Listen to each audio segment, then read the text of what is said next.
Bonjour mesdames et messieurs, bon réveil et bienvenue dans cette édition. Le président de la République, Alassane Ouattara, a procédé hier jeudi à l'ouverture de la troisième conférence des ambassadeurs de Côte d'Ivoire.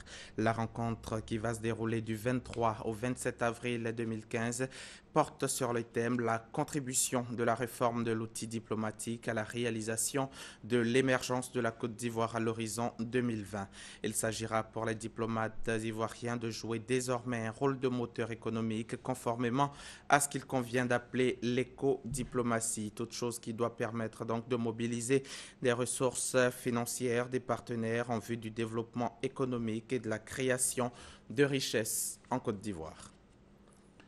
Tous les secrétaires généraux du RHDP étaient présents hier après-midi au stade Félix Houphouët-Boigny pour faire le point des préparatifs de la convention RHDP pour l'investiture d'Alassane Ouattara, candidat unique du Rassemblement des Houphouëtistes pour la démocratie et la paix pour la prochaine élection présidentielle. On en parle avec Christelle Menon.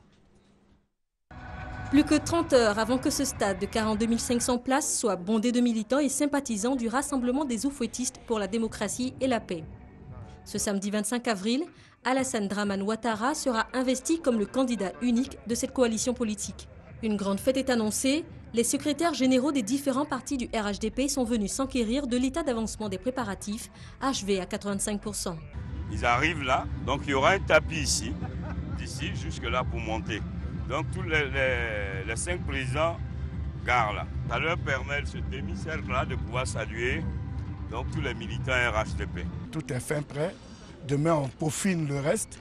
Et puis le samedi, la grande fête va se dérouler. Sécurité, logistique, animation, tous les détails sont passés au crible pour réussir cette fête organisée en seulement 10 jours. Pour ceux qui ne pourront pas accéder au gradin à l'intérieur, 100 000 personnes sont attendues dans les alentours aménagés du stade et 50 000 seront dispersées le long du parcours du candidat unique Alassane Dramane Ouattara, invité principal de cette grande messe. D'ici fin 2016, le secteur audiovisuel va connaître un changement notable. Les chaînes de télévision du groupe RTI, la radiodiffusion télévision ivoirienne, vont passer de l'analogique au numérique qui demande les moyens nécessaires pour améliorer la qualité des services et le contenu des éditions des chaînes. Pour faire face à cette redynamisation et la concurrence qui s'annonce avec l'ouverture de l'espace audiovisuel, la direction générale de la RTI est à Grand-Bassam pour un séminaire sur le thème RTI face aux mutations du secteur audiovisuel. Doigt des lasers. La qualité des services des chaînes de télévision du groupe RTI, radiodiffusion télévision ivoirienne, pour faire face aux défis des mutations du secteur audiovisuel. L'une des problématiques à résorber au cours de ce séminaire initié par la direction générale de la RTI à Grand-Bassam. Les responsables de la structure vont se doter des moyens matériels, techniques, humains et juridiques pour faire face à la concurrence avec l'ouverture de l'espace audiovisuel et la mutation de la qualité des images de l'analogique au numérique. Des stratégies nécessaires pour offrir des services de qualité en renforçant le contenu des éditions du journal télévisé et celui des émissions. Depuis déjà des années, nous nous préparons à attendre ce bouleversement-là. Vous voyez tous ces investissements qui sont faits et ce séminaire fait partie donc des dispositions que nous devons prendre pour attendre ces changements-là. Nous parlons des statuts du personnel parce que si demain il y a d'autres chaînes qui se créent, il faut que nous soyons capables de maintenir nos meilleurs avec nous. Il faut que nous mettions en avant la compétence, la performance au sein de l'entreprise. Au nom du ministre de la Communication, Afoussiata Bamba Lamine, le conseiller technique du ministère de la Communication, Ladi Sidibé, a invité les dirigeants de la RTI à mettre tout en œuvre pour conserver la position du leadership dans le secteur audiovisuel ivoirien. Il s'agit d'abord de renforcer davantage notre démocratie en encourageant une plus grande pluralité de lignes éditoriales. Le temps est venu de revisiter les textes et les pratiques en cours à la RTI. La réhabilitation des centres émetteurs et le renforcement de leur équipement permettent désormais aux populations de l'intérieur d'avoir accès au programme des 2 chaînes. Tous ces efforts resteraient vains si l'entreprise n'adoptait pas un mode de fonctionnement et de gestion du service public conforme aux normes internationales, c'est-à-dire aux standards des entreprises privées. Durant 3 jours, des travaux en atelier vont permettre aux séminaristes de passer au peigne fin les difficultés des chaînes du groupe RTI et proposer des solutions pour une nette amélioration de la qualité des services proposés aux téléspectateurs. Après Bingerville, lundi, le ministre de la Construction a visité hier les sites de logements sociaux, économiques et de standing de Grand Bassam. Grand Bassam, l'évolution des travaux présage le respect certain par les promoteurs immobiliers de l'échéance d'1 mois et demi pour la livraison des premières maisons. Mais un problème, la pénurie de ciment. Elle risque de compromettre la poursuite des travaux et donc le respect des échéances de livraison. Léon Bro. Modeste, route de Grand Bassam, le ministre de la Construction félicite des promoteurs immobiliers. 9 au total, ils sont en passe d'ériger dans le respect des cahiers de charges ce site de 81 hectares en ville-cité. En leur actif déjà, entre 50 et 200 logements sociaux, économiques et de standing habitables. Un score qui peut s'améliorer à condition de régler la pénurie de ciment. Nous mettons la pression chaque jour pour que les chantiers avancent. Mais cette réalité qui concerne la pénurie de ciment n'est pas à négliger. Elle affecte le rythme de production des logements de l'ensemble des promoteurs. Nous avons déjà 162 maisons qui sont sorties des terres. Il y a déjà 50 qui sont vraiment très avancées, comme vous voyez. Il y a 100 autres. Bientôt, nous pourrons livrer les 162 maisons entamées. Juin 2015, promesse de livraison des premières maisons de Modeste. À cette date, les travaux de VRD primaires, voiries, réseaux et divers pour l'équipement des cités pourraient s'achever. L'électrification et l'adduction en eau potable ont démarré et attendent de passer à leur vitesse de croisière l'avancée des travaux de voirie. Les travaux de terrassement sont à peu près à 80%. Après les travaux de terrassement, normalement, on va entamer les travaux de chaussée qui consistent à faire la fondation et puis la base et puis recouvrir ça par la couche de roulement. Dans 2 mois, on peut finir tous les travaux qui sont confiés à Sorobat. En attendant des solutions au manque de ciment, le ministre de la Construction peut donner de l'assurance sur la première phase de livraison.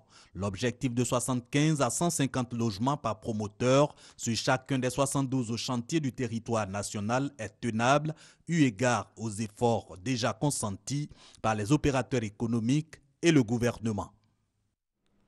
Depuis sa prise de pouvoir, le président de la République, Alassane Ouattara, a ouvert d'immenses chantiers, ceux donc des logements sociaux, mais aussi de la reconstruction du pays tout entier. Parmi ces grandes réalisations, les routes sont à noter. Notre équipe de reportage a sillonné les communes d'Abidjan pour constater les travaux dans ce secteur et prendre l'avis des populations. Qu'est-ce qu'il est maintenant aisé de circuler sur les routes d'Abidjan? Voilà le soulagement de l'ensemble des automobilistes que nous avons pu rencontrer. De Marcory à Yopougon, en passant par Cocody, Adjamé et Abobo, tout a été refait ou est en cours de réhabilitation. La réparation des voies, c'est une bonne chose parce qu'aujourd'hui, ça nous permet de rallier facilement les différents quartiers d'Abidjan. Et puis, bon, le coût aussi des réparations du véhicule, ça nous arrange bien. Ça fait qu'aujourd'hui, on ne va pas trop au garage comme avant. Nous sommes trop contents, nous sommes des taxis comptés. Parce que quand la route est bonne, les voitures sont durantes. Les amortisseurs, les pneus, la route là, quand c'est pas bon, la voiture rentre dans les trous.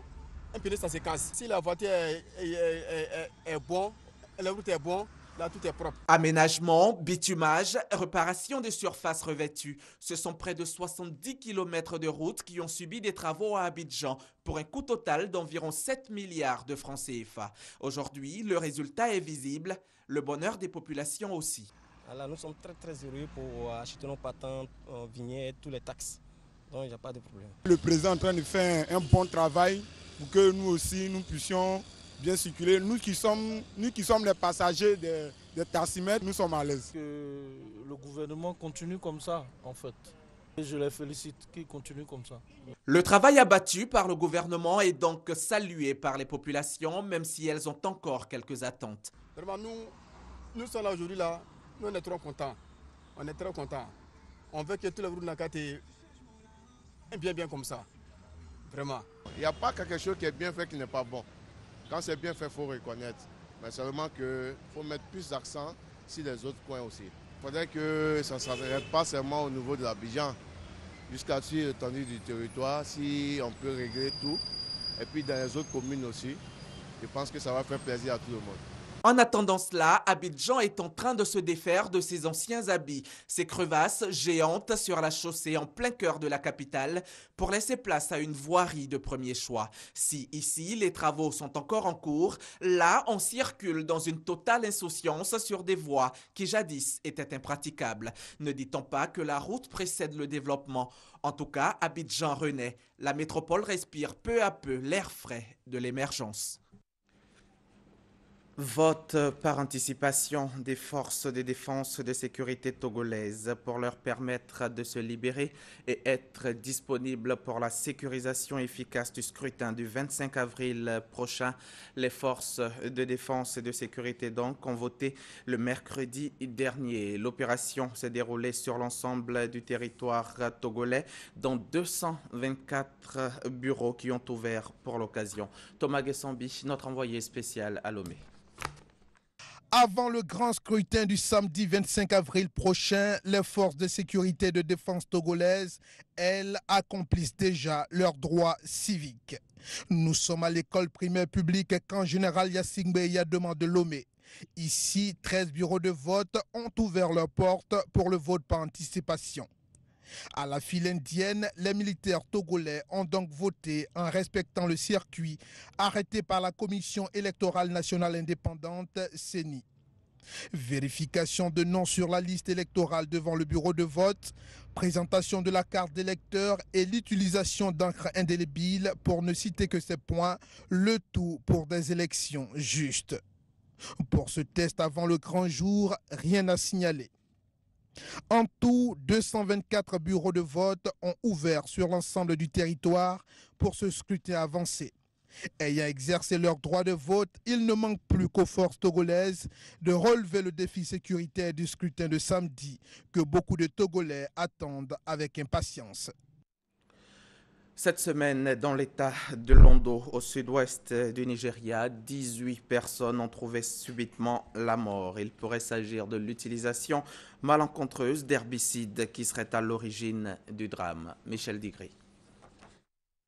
18 personnes ont trouvé la mort en moins de 24 heures dans l'état de Londo, au sud-ouest du Nigeria. Maux de tête, perte de connaissance, de poids et troubles de la vue sont entre autres quelques symptômes observés chez les patients. Le spectre de la fièvre hémorragique Ebola a ressurgi dans l'esprit des populations. Les tests médicaux effectués par les autorités sanitaires révèlent plutôt la présence de substances toxiques dans l'alcool consommé par les victimes. Il nous semble clairement que, d'après le rapport préliminaire du laboratoire, le mal qui a atteint le système nerveux central n'a rien de viral. Et nous avons pris la décision de procéder à un test de toxicologie qui, nous le pensons, nous dira ce à quoi nous avons affaire. Mais déjà, au vu des entretiens réalisés avec les familles et même des survivants, il est clair que la plupart des victimes ont consommé un lot d'alcool. Le porte-parole de l'Organisation mondiale de la santé, Gregory Hurt, dans un tweet, a révélé que des herbicides seraient à l'origine du drame. L'hypothèse que nous avançons est que le drame a été causé par les herbicides. Une information qui rassure les populations de l'État de Londo sur l'origine du mal. La campagne pour les élections législatives du Bénin, qui a duré 15 jours, prend fin ce vendredi soir à minuit. 4 400 000 électeurs iront voter dimanche 26 avril pour renouveler leurs 83 députés.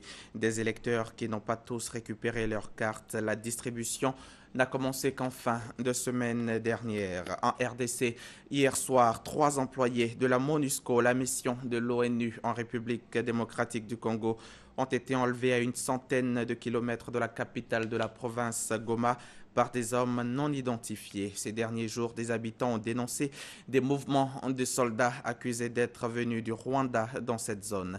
Les deux événements ne semblent pas liés, mais reflètent en tout cas d'une nouvelle vague d'insécurité dans la zone. Et puis, les Arméniens à travers le monde commémorent ce vendredi 24 avril le centenaire des massacres de quelques 1,5 million de leurs ancêtres perpétrés par les Turcs ottomans lors de la Première Guerre mondiale. Erevan qualifie cette tragédie de génocide, un terme que rejette fermement la Turquie. Fin de ce journal, bonne suite de programme avec Christelle Melech.